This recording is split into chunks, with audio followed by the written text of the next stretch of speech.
Hey everyone, welcome to Life Untapped. I'm your host, Ivany Villalobos, here at 3 Punk L's Brewing Company in Chula Vista, California. Now join us as we tap into the latest trends, explore lifestyles, and as always, get you in the know. We'll cover all this plus much more right here on Life Untapped.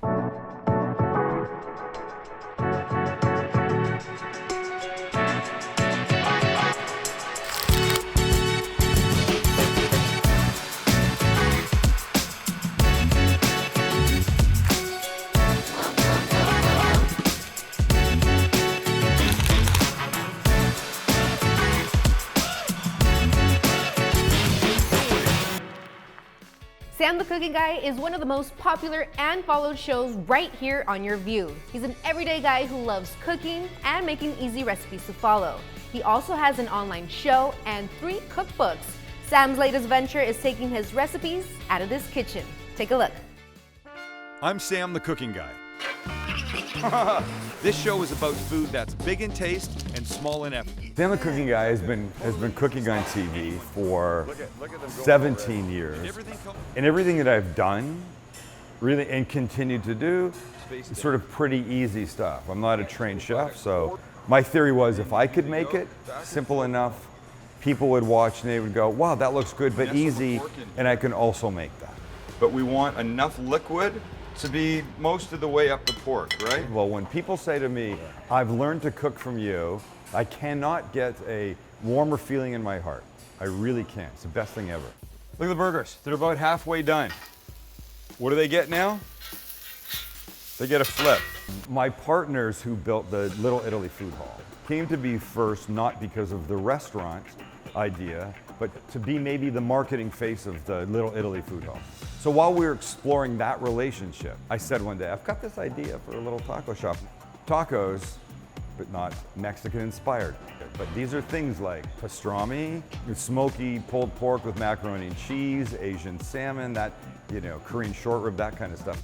And I do the food, the recipes, the inspiration. I'm the face, the brand. It's a really great partnership. We would talk about what the tacos were going to be to people, and occasionally people would say, well, wait a second, not carne asada, not chorizo, not anything Mexican. Well, are they tacos, aren't they? We'd say, well, they're not tacos, and it just means that all you need is a tortilla. That's it. But literally things that I've been making at home in slightly different forms. You've got onion, you've got this drippy yolk, the egg, the pastrami, the crunchies. Yep. Bon appetit. Thought we'd show you how to make one of my favorite tacos here, certainly my wife's favorite taco, the Kelly shrimp. It's very good. And it goes together like that, which is the way I like to cook. So we'll get some heat under our wok. While it's heating up, we'll give it just a little avocado oil. Pan's now hot, in go the shrimp.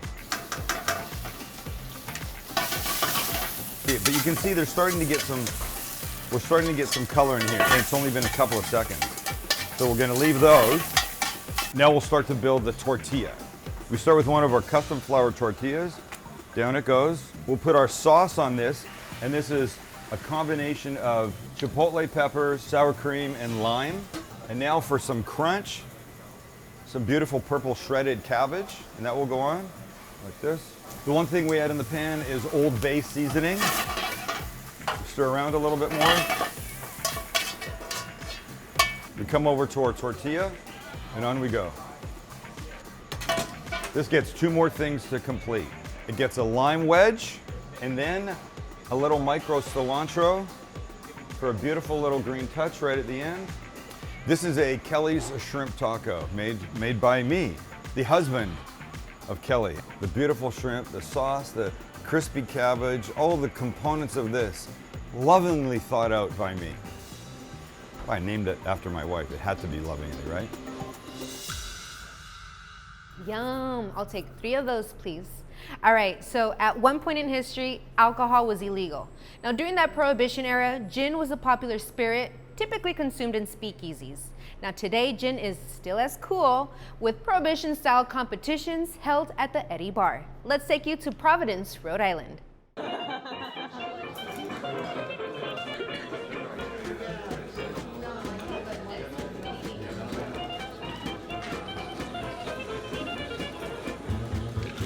We're here at the Eddy in Providence for a cocktail competition held by Bols Geneva, and we're going to try 9 different cocktails tonight from 9 of the best bartenders in Rhode Island and see who comes out on top. The goal of this was to come up with a prohibition-style cocktail. The prize was a trip to Repeal Day in Tampa.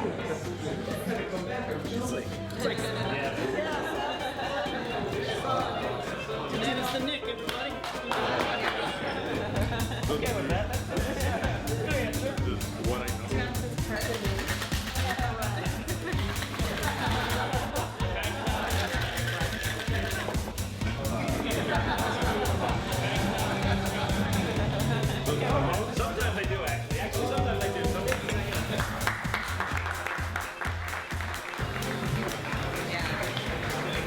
Everyone so much for coming out and participating. All the drinks were awesome, awesome, awesome. So, second place is Vito. First place, who's getting the trip to Tampa, as well as Vito. And featured cocktail for the bar, Carlos.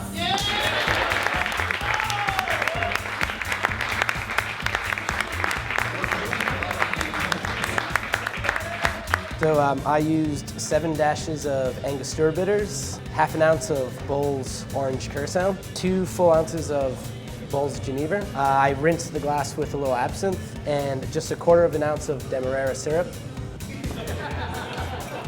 It's a stirred cocktail and that's pretty much it. Super classic.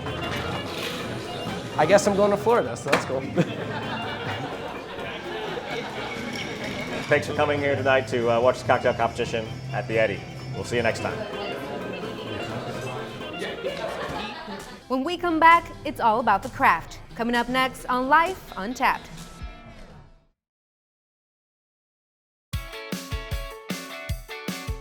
So again, we're at 3 Punk Ales Brewing, where it's not just about the Ramones or Sex Pistols, it's about the beer. Check out these misfits who are mashing up punk rock and craft beer together. Well, 3 Punk Ales is kind of like the brainchild of 3 of us, myself, Kevin Lewis, my partner, and John Marshall, my partner.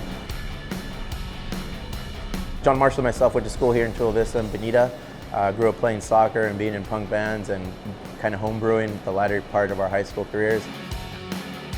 Circled back, decided to throw the 3 things we did as youngsters in the blender, and out came 3 Punk Ales.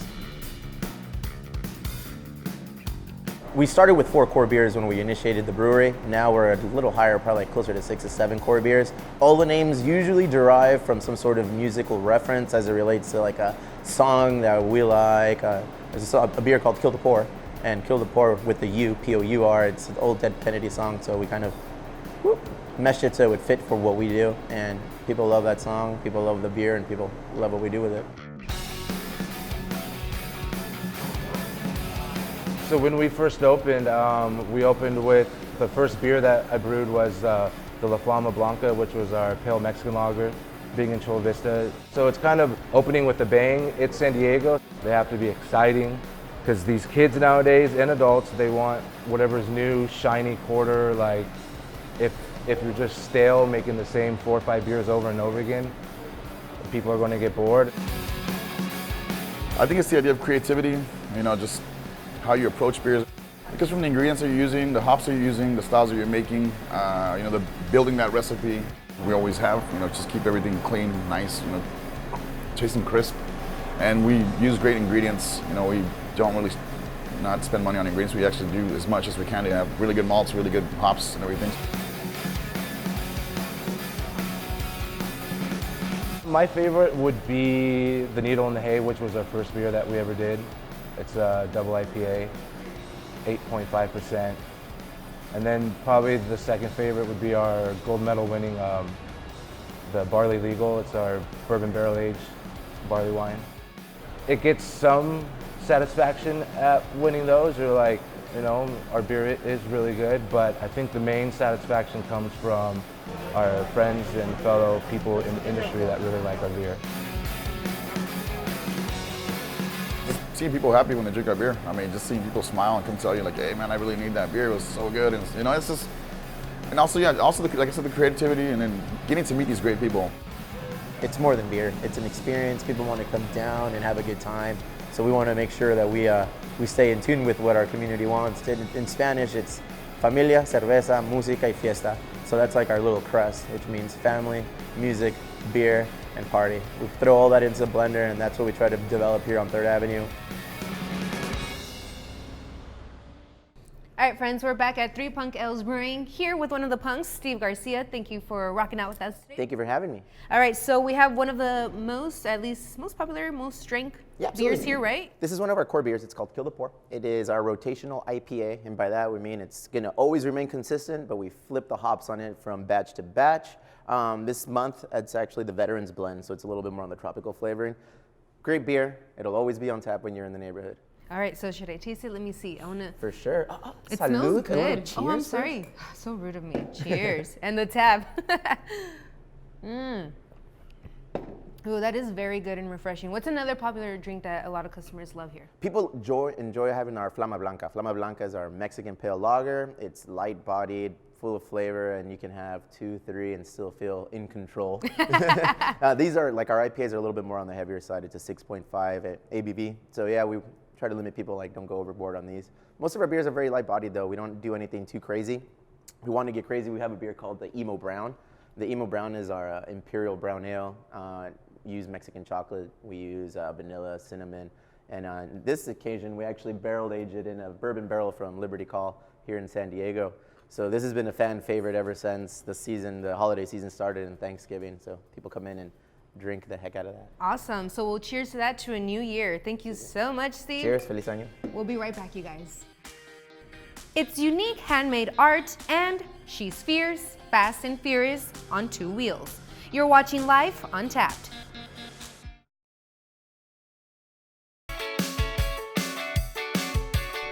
All right, friends, this next artist you're about to see creates one-of-a-kind artwork for his clients. Check out his unique masterpiece engravings. So Hank Robinson is an engraver, a father, and all around just badass. So I'm a Dremel engraver. I'm a multi-material engraver. So I do engravings in metal, wood, glass, plastics, literally anything I can get my Dremel on. Kind of known for doing out-of-the-box kind of projects, not necessarily just flat pieces of metal. You know, I'm looking for the things that have never been done before. I'm looking to do the shock and awe moments, and if I don't think I can do something, that's just gonna make me want to do it even more. So Hanro Studios came about in 2012. I love it so much. I enjoyed being in the garage engraving things more than the actual job that I had, which was welding at the time. I decided one day that this is what I wanted to pursue, this is what I wanted to accomplish in life, and I gave up everything and just started engraving full time.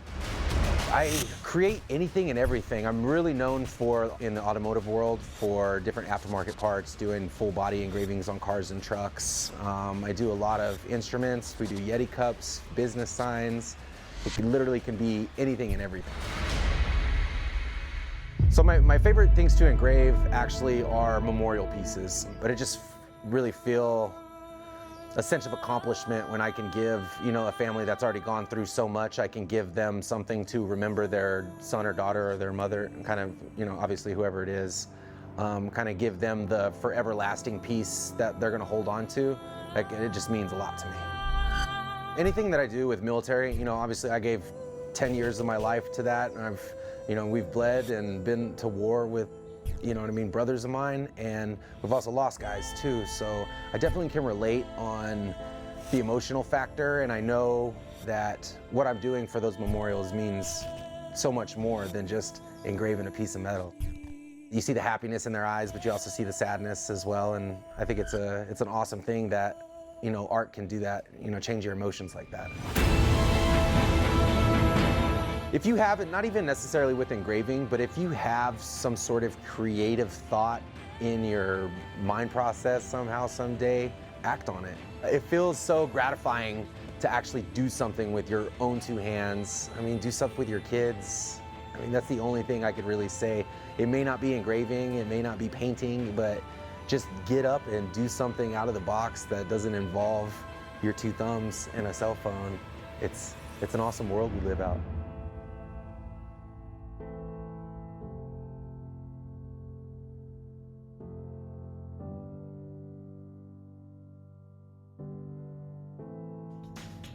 She's got a need for speed, which is why this next woman is the fastest pedaler on the planet, shattering a world record that had stood since 1995.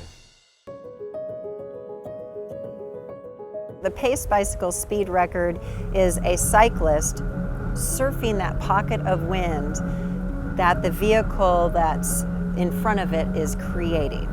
I actually need to be tethered to the vehicle for the first at least 110 miles per hour. And the reason being is it's a single gear bicycle. I release, and at that point I'm sitting in that pocket of air that is helping me because the vehicle is pushing it and the wind sort of comes back and shoves you from behind. And with that you continue to increase in speed, but the faster you go, the more violent that air is becoming. The first time we attempted this record, our focus was to set the first ever women's record, and we were able to accomplish 147.7 miles per hour, which was a phenomenal speed, definitely noteworthy, and a first ever women's record, but we knew we could go at least 155, if not more. And it rained that next day, didn't even talk to each other. We showed up, we went, we're coming back next year, we're taking the overall record. We built upon what Shay and I had from 2016. Went out there only on our third run together and did 183.9 miles an hour and accomplished beyond what we were hoping for. Everything is silent because you are so absolutely in the moment because it is life and death, and it literally is a weird, peaceful feeling that I just can't describe. And I've told people it was like the faster I go, the slower everything was happening. And it's inexplainable. That's why people say, what does it feel to go that fast? I can't answer that because I didn't see fast. I saw survival, and I saw literally this peaceful moment right in front of me in amongst all this event that was occurring around me. I did 183.9 miles an hour was the average of mile marker 4 to 5. So for that entire mile it took 19 seconds. And someone did the math and went, you realize you went from one end zone of a football field to the other end zone of a football field in 1 second, 19 times. To be in the Women's First with San Diego Magazine was such an honor, to even be asked to be part of that. It was just really nice to be amongst other inspirational women and to be able to read their articles and what they had accomplished. I mean, I'm in awe of the things that they have accomplished also, and I just think it's great to be able to present to other women out there, actually anybody, man, woman, child, it doesn't matter, is to be able to do whatever you desire to do and to go after whatever your dream is. So I thank San Diego Magazine for highlighting that because it's just really an inspirational element that they presented to everyone.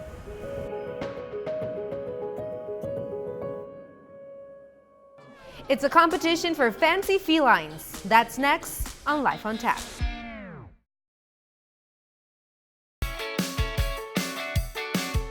The annual Winter Wonderland All-Breed Cat Show in Cumberland, Rhode Island is a cat lover's paradise, but can be a dog lover's nightmare.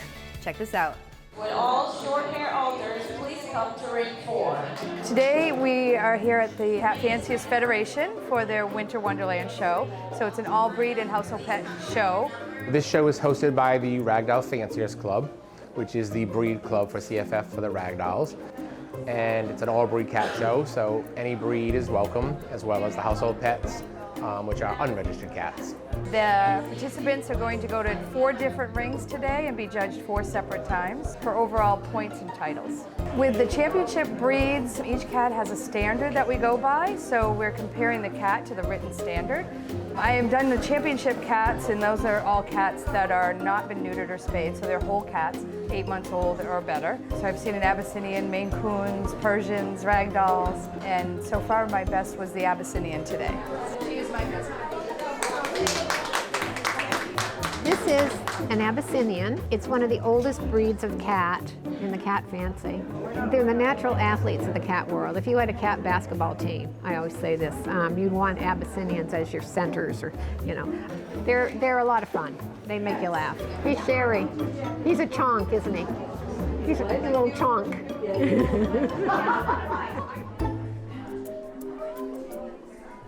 Every single breed has its own standard. Everything is broken down: eye shape, eye color, eye placement, ears, coat condition, coat color, bone structure, body length, muzzle structure, profiles. There's so much that goes into each different breed.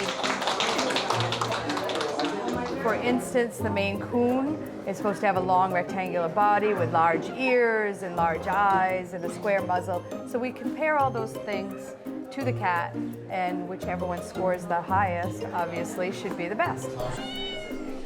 It's a 5 to 6 year process, the judges program. You spend a year following your advisor, and you would travel from show to show to show, sitting where our clerks sit to the right, and they would watch us managing the ring, how we handle different breeds, how we handle different cats. Then you move from trainee to probationary specialties, where you're given your own ring, and then you move to approved specialties, then you go into full all breed, and then you can go and judge into other associations 1 year after you've achieved your all breed license. Honestly, it was my husband's idea. I didn't even want any part of this cat business. I blame it all on him. It's like a little family. We're all friends, we all respect each other, and we all have a great time together, and we learn all different things about everybody's cats, all the different breeds from each other.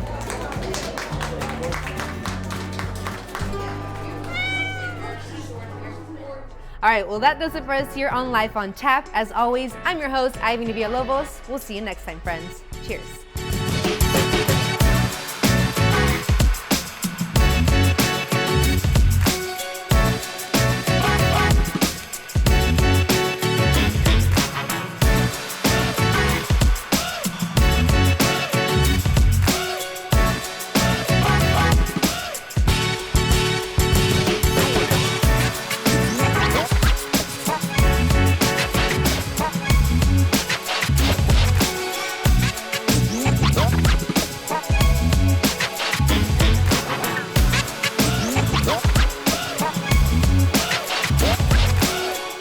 Follow us on Instagram at Life Untapped for all the latest craze and lifestyle trends.